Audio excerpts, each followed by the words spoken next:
Hello Leo, alamin natin yung pwedeng mangyari sa inyo sa April 16 hanggang April 30.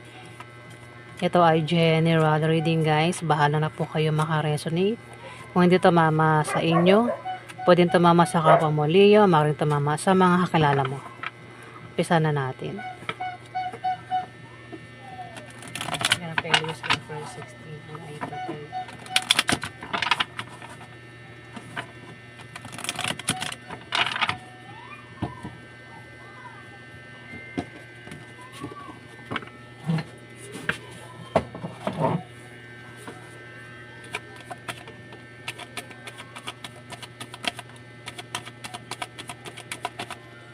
Yan ang pwede sa April 16 hanggang April 30.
Leo, may water sign nang maring mag-imbita sa'yo.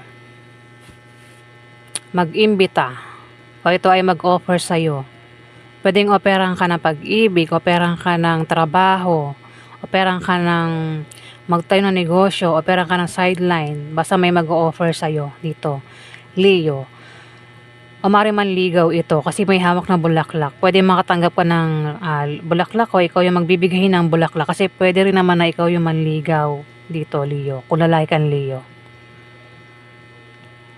Kung yan ay invitation, pwede makatanggap ka ng tawag, chat message. Kasi maring maimbitahan ng iba sa inyo, Leo.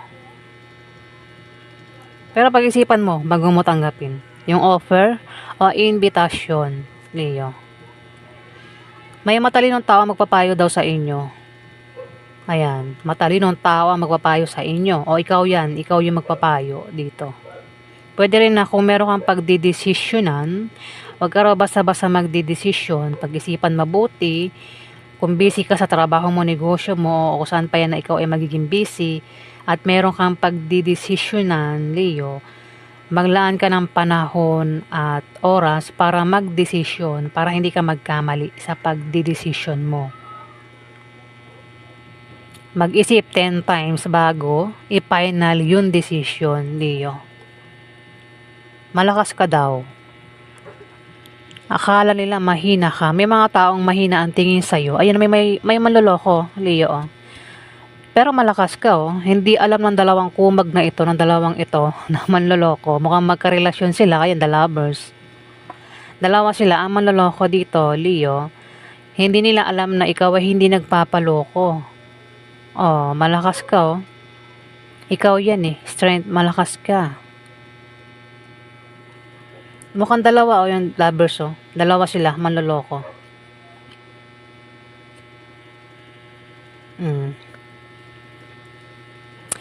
Pwede rin kung hindi ko itutugma, may manloloko dito. Dalawang tao. Pero hindi ka magpapaloko kasi strength, tumapat yung strength, malakas ka. Ibig sabihin, hindi ka basta-basta nagpapaloko, hindi ka basta-basta nagpapauto, hindi ka basta-basta naniniwala, Leo. Kung may pagsubok na darating sa'yo, kayang-kaya mo malampasan, Kung may taong mahinang tingin sa'yo, yun lang yung akala niya. Akala niya mahina ka pero malakas ka, Leo. At ikaw ay magiging matatag ang sitwasyon mo. At magtatagumpay ka sa suliraning darating sa inyo, Leo. Kung meron ka raw posisyon, wag mong abusuhin yung posisyon mo, Leo. Wag mong gamitin sa masama ang posisyon mo. Kung meron kang posisyon, Leo. King of Pentacles. Kung ikaw ay magkakaproblema sa pera, may tao dito ang maring malapitan mo. Pwede pautangin ka niya o bigyan ka ng taong ito ng pera.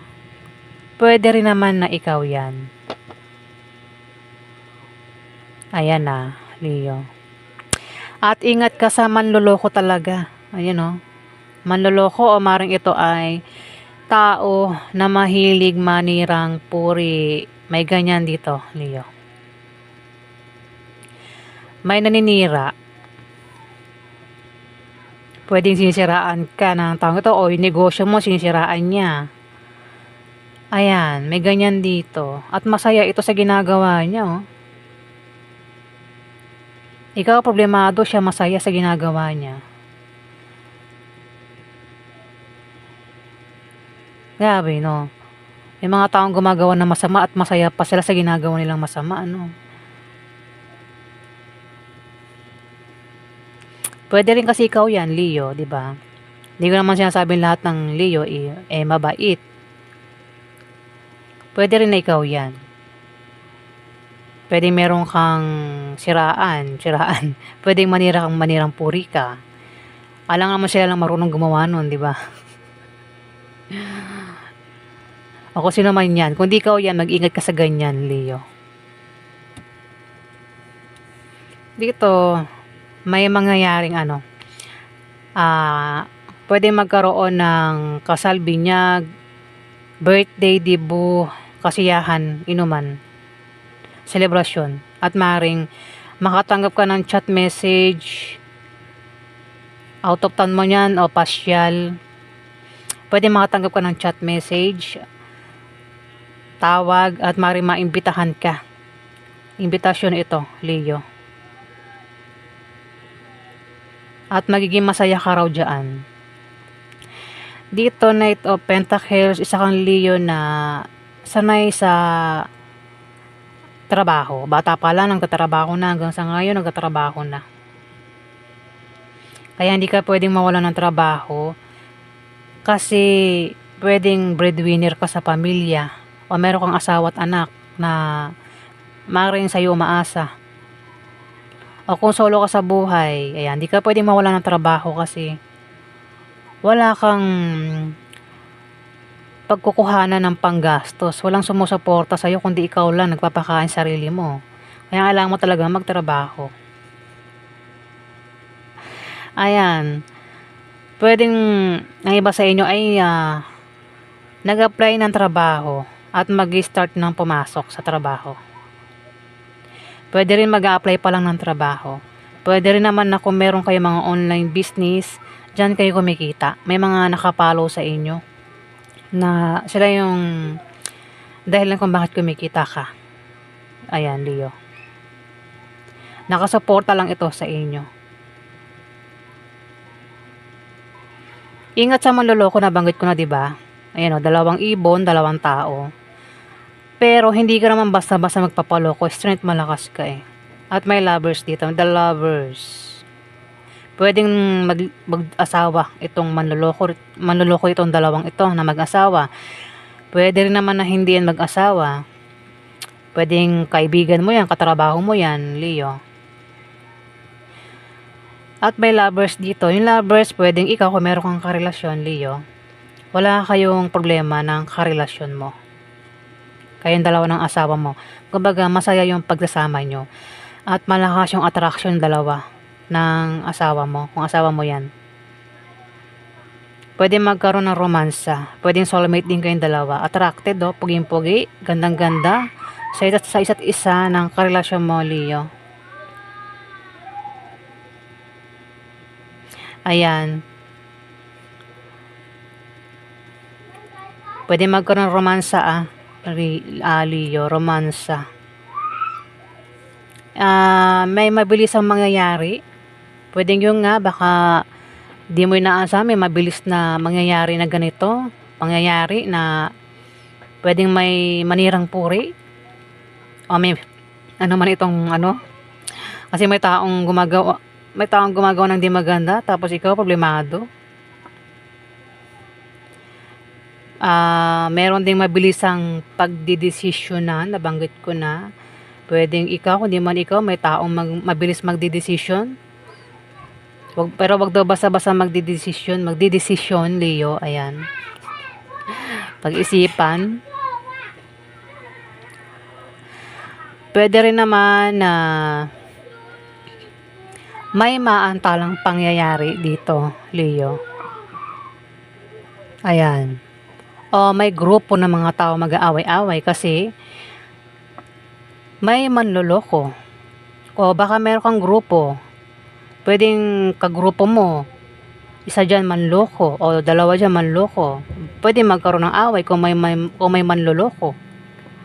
O kung may maninirang puri, pwede magkaroon ng away-away sa grupo, Leo. Away sa grupo. Kaya, kasi may taong manloloko o mahilig manirang puri. Pwede magkagulo, di ba? Mag-away-away sila nang dahil sa taong ito. Di ba isang tao, nag-away-away na sila nang dahil sa isang tao? Ayan, may ganyan dito, Leo. Masaya ito sa ginagawa nyo. Sinagawa niya paninirang puri. Maaaring sa online, ginagawa niya yan, mahilig manirang puri. May kaso po ang mahilig manirang puri, Sa batas, bawal po ang manirang puri.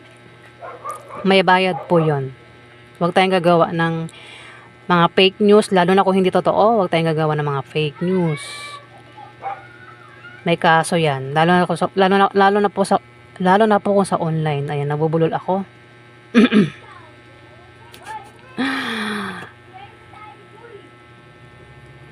Online man o personal, may kaso yan pagka mahilig manirang puri.